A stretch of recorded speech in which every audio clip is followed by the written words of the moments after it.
Hello, I'm Eric Snodgrass, and thank you for watching today's long-range forecast video brought to you by Nutrien Ag Solutions. This analysis is being provided for perspective only, and any decision made based upon this presentation is the sole responsibility of the person making the decision. Finally, please remember that all long-range weather forecasting is speculative by nature.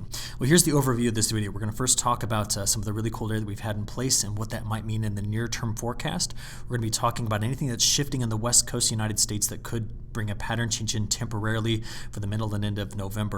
We're going to stretch this out and give some thoughts about December and what the overall pattern is saying, and at the very end I'm going to talk to you about South America. Well, the map you've been looking at is the last 3 days of total accumulated snowfall here. We can see that primarily our biggest snowfall amounts were downwind of the Great Lakes, but some of the snow with that colder air that came in made it all the way down to where the Ohio and Illinois River, the Ohio and the Mississippi River come together, even down in parts of Arkansas, and even a little bit of the white stuff flying down here in Texas on the tail end of that cold front. Well, that cold air has certainly penetrated all the way into the Gulf of Mexico, and just to show you how cold it got, I love these animations here. We're looking at dots representing where we're approaching record cold or record high temperatures. As we get you out past the 10th, now we're into the 11th of November. Watch this. There's the 12th and the 13th, and all those cool colored dots represent where we've seen some bitterly cold air that has come through. Well, let's get right into the longer term here and take a look at the next 4 days in terms of precipitation. Much of the United States is relatively dry over the next 4 days. We just have this little cutoff low that's going to be skirting along the Gulf Coast, potentially bringing in some very heavy rainfall for the end of the week for parts of eastern Alabama through the Carolinas and northern Florida as well. But when you look across much of the rest of the country, things are very dry. We have a couple of quick little fronts that kind of sneak through here, but not much moisture to work with, which is why we see lighter precipitation amounts. We are finally starting to see the precipitation amounts coming up here along the Pacific Northwest. Of course, this is still much lower than normal for this time of year, but is there a pattern change we need to be talking about on the west coast that might finally be bringing in the first measurable precipitation for much of California that we've not seen in some locations that are going back to May. And this is what I'm talking about. You just saw the next 4 days a moment ago. This is day 4 through day 10. And we're going to be watching the development of a little cutoff low here as this wave-breaking event takes place along the west coast of the United States. Meanwhile, across much of the rest of the U.S., we are not currently forecasting any major large low pressure systems. It's only here along the East Coast that we could be seeing a few big storm systems racing up the East Coast, but most of our models are trying to keep those offshore at this point. Got to watch it carefully, but that's at least the current diagnosis. So what's going on with this cutoff low, and what will it be doing to bring in precipitation into this corridor? Again, first meaningful rainfall in parts of California in months. Well, taking a look at it over the next 10 days compared to normal, you can see a big section of the U.S. is dry.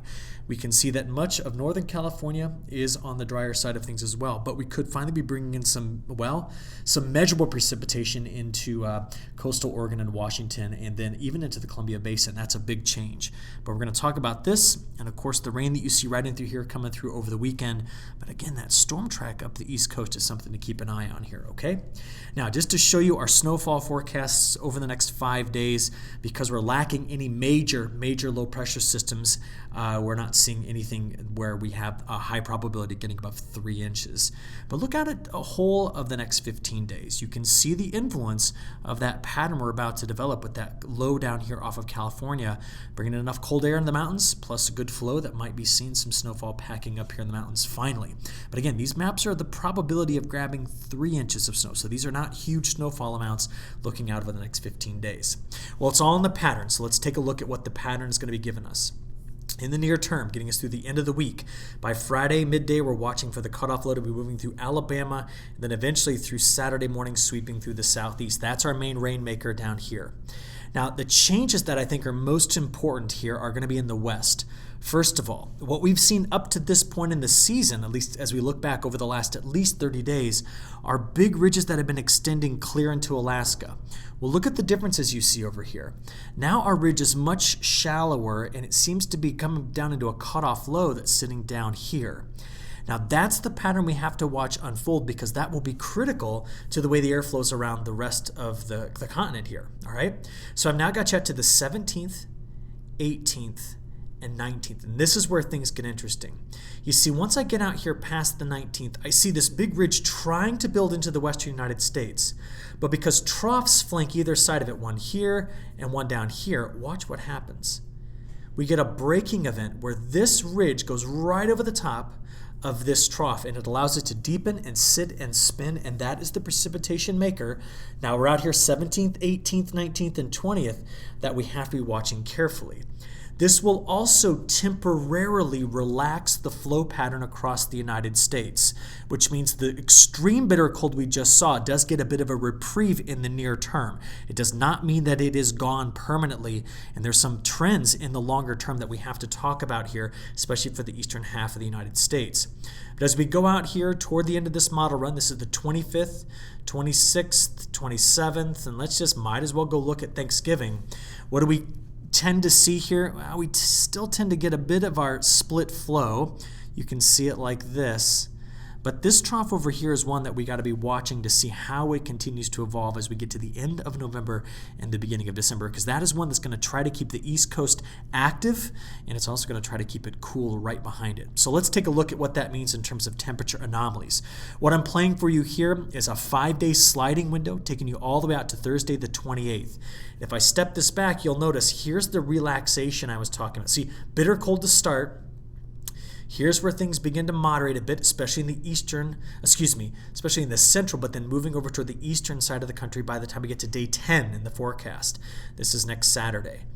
And then we notice that once we get out here toward the end of this time period, look at what the model runs midday today tried to do. They tried to reestablish some cooler air on the east with that broader trough here connecting to that cutoff low that's sitting over parts of California.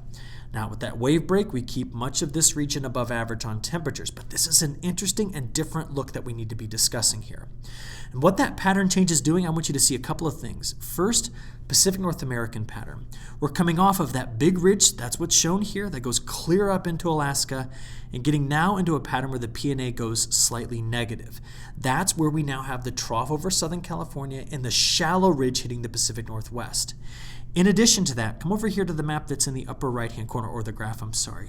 We're coming out of a time period where we've had our Siberian high having anomalously low pressure. It's now going back over to where the Siberian high has higher than average pressure. Now, what does all that mean for our near-term forecast? And I'm defining near-term as the next couple of weeks here. Well, it means that maybe by day 10, the Icelandic low is stronger than normal. The Scandinavian high is stronger. The Siberian high is stronger than normal. And the Aleutian low begins to reform. Now, these particular features, as they're kind of happening in concert here, is probably going to do this to our temperature patterns, keeping a lot of the really cold air not in North America. But I don't think this is sustained and long-lasting. In fact, I don't think anything right now is sustained and long-lasting with any pattern. And I really want to make a case for why I think that is. So yes, a relaxation away from the bitter cold in the near term, but how long does it hang on? Well, to answer those questions, let's go straight up to where the polar vortex lives. We're now up here with the pressure at 10 millibars. We're now in the stratosphere. And by the time we get out to day 10, the European model is advertising that our polar vortex is going to be stretched and elongated by this point on day 10. Now, what does that mean? Well, the 500 millibar pattern will be responding by splitting like this across, well, the western half of North America. We'll have a weaker trough that sits here, a much deeper one off of the west coast of Europe, and a big Scandinavian ridge. That will help lower the heights, basically in the Chukchi Sea, the Arctic, of course, getting into the Bering Sea. We could also see some troughing here.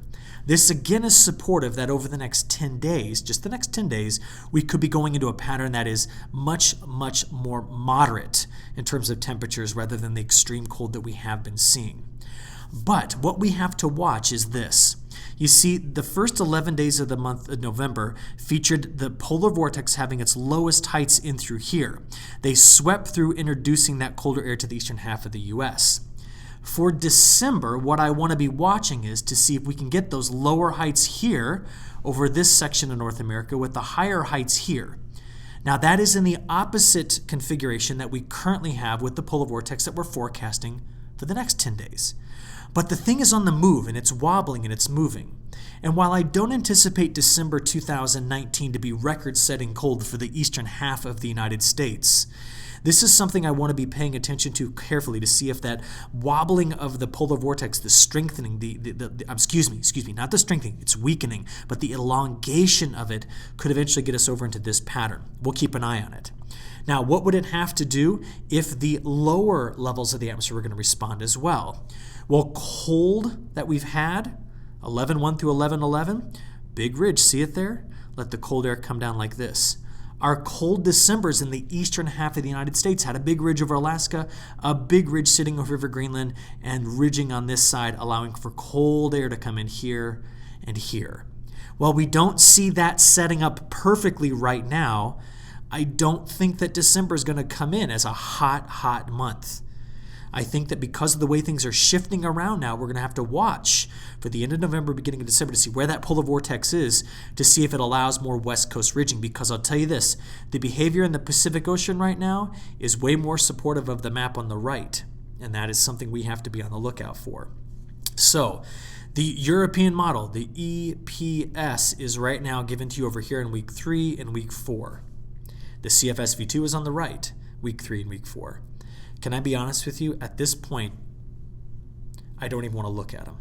I don't think that they are in alignment with what the global teleconnections are saying to us. And this is what they're saying. Are you ready?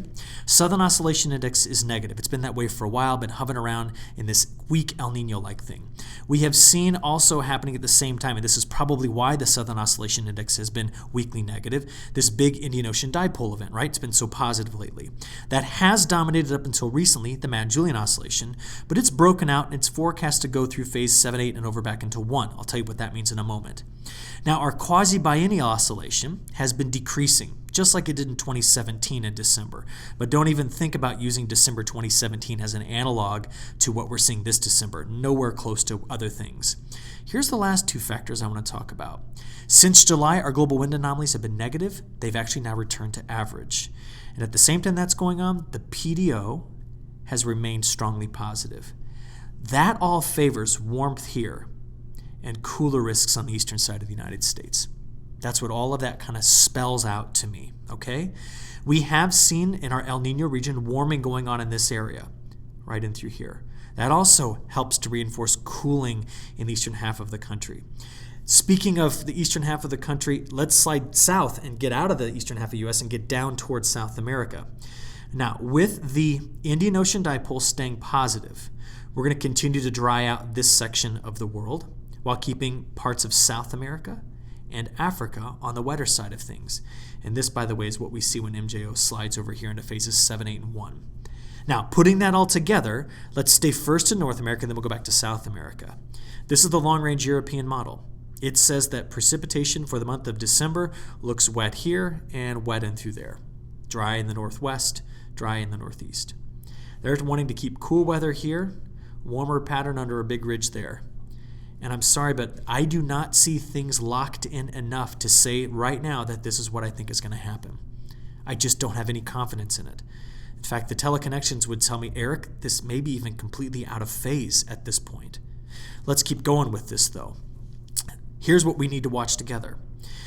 Because we have no dominant signal from like El Nino saying blast furnace out there in the Pacific Ocean over the El Nino region or really, really cold, I expect the pattern to continue to fluctuate and not become sustained. So what do you need to watch with me? Well, if the Midwest of the United States is going to get really, really hot, we got to have a big trough that sits up here over Alaska, a big trough between, well, basically sitting over Greenland and Iceland, so that a ridge builds in between. If that happens, we will get a lot of warm weather here in the eastern half of the United States. It'll also be very wet along the west coast. So I think a lot of people are rooting for those years to resurface. That's if we forecast with our hearts. What will more than likely happen with the warm with the warm North Pacific Ocean, we could maybe more often favor bigger ridging here. And if we get a ridge that sets up over Alaska and one that sits over Greenland, we go right back into the colder weather across the eastern two-thirds of the United States. So this is the stuff we're going to be on the lookout for as we press forward. Okay, from there, let's now talk about South America as we wrap this one up. Over the next 10 days, we're expecting upper levels of the atmosphere where I just kind of drew that U shape to be more suppressive of vertical motion. That's why it's drier in the forecast in that area, okay?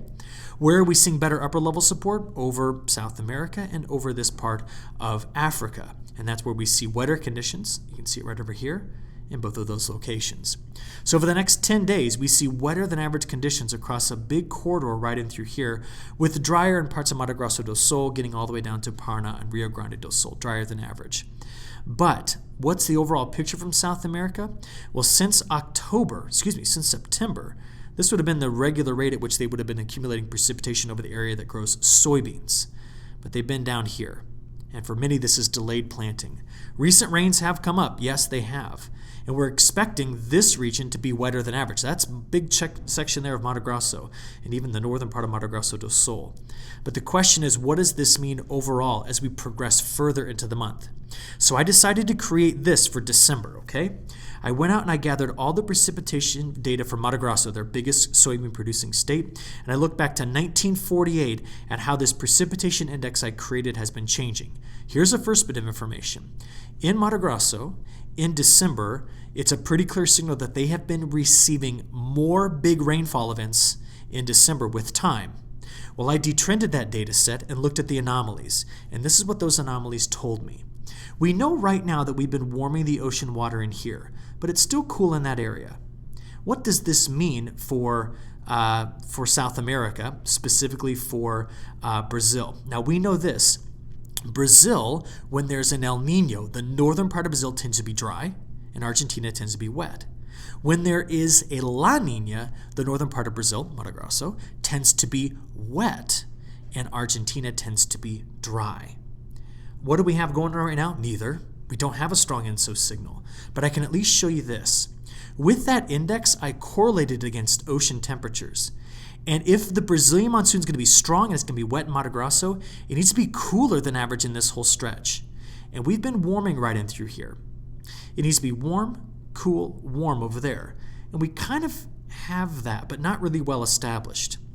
This means that this is not the most ideal configuration of ocean temperatures to get Brazil to have a really wet December. It's just not perfectly there yet for them to be wet, which means everything going on in Brazil is primarily going to be concerned with what's going on with the intertropical convergence zone here, and how is the MJO going to go through phases 1 through 8 over on this side, where I just put that rectangle. That's what's going to control the monsoon.